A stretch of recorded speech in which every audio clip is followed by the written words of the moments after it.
it's easy to say, okay, there were 135 high-rise buildings built in my 8 years. But those are just examples, results from what I believe is the greatest accomplishment. And for me, it was changing the brand. It was a city in crisis. The image of where we were in 2000, still with, like I said earlier, drug capital, riot capital, murder capital, drugs, all the bad things that you can imagine, we were perceived to be, number one. This terrible reputation that the city had built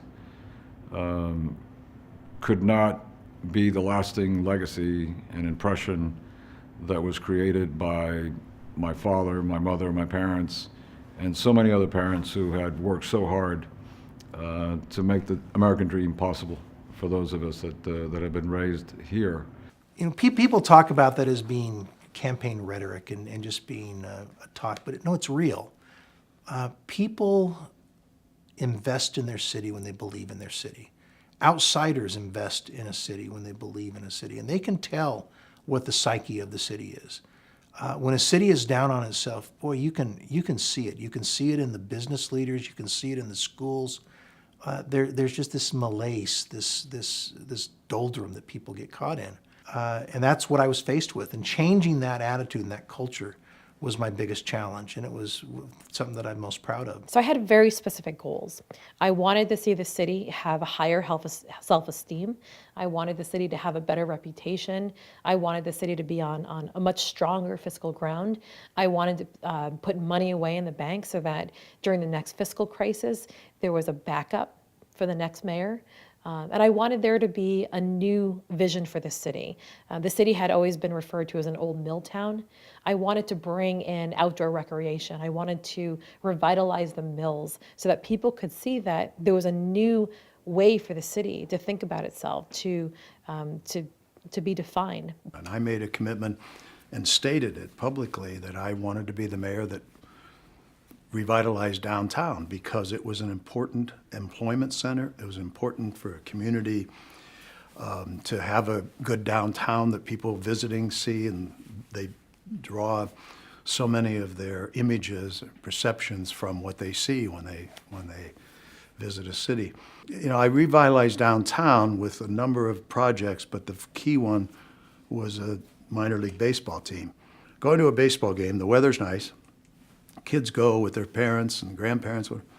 You see normal people walking on the street, which we didn't have in downtown Akron.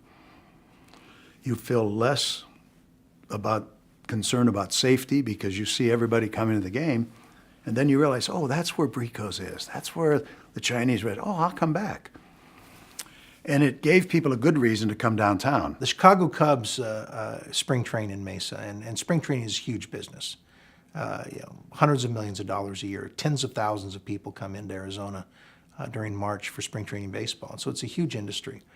Right after the time that I learned we had a budget deficit, the Cubs came and said, we're leaving, we're going to Florida. We're taking 50 years of history, and believe it or not, it's part of our social makeup. Spring training is, and I was going to be the mayor that lost the Cubs. Well, we worked very diligently, and we not only kept the Cubs, but we built a beautiful facility, got voter buy-in for it. But once I saw that the city was conserving land, the city had major projects, several $30 million plus developments for buildings that have been vacant for decades. Once I saw that there was a lot of civic pride, people were coming out and forming their own initiatives, doing public art projects, forming collaboratives that I had nothing to do with. I knew that people were now engaged. But I think the most important thing, I think 10, 15 years ago, if we were at the airport in Shanghai and they asked you where you were from and you weren't actually from within the 68 square miles of DC, you would make sure someone knew you were from, I don't know, Potomac or McLean or Alexandria. Now I notice people, when they're any place in the world, they just say, oh yeah, I'm from Washington. They're not ashamed to say they're from Washington. And I think restoring respect for the capital of our country is a pretty big deal,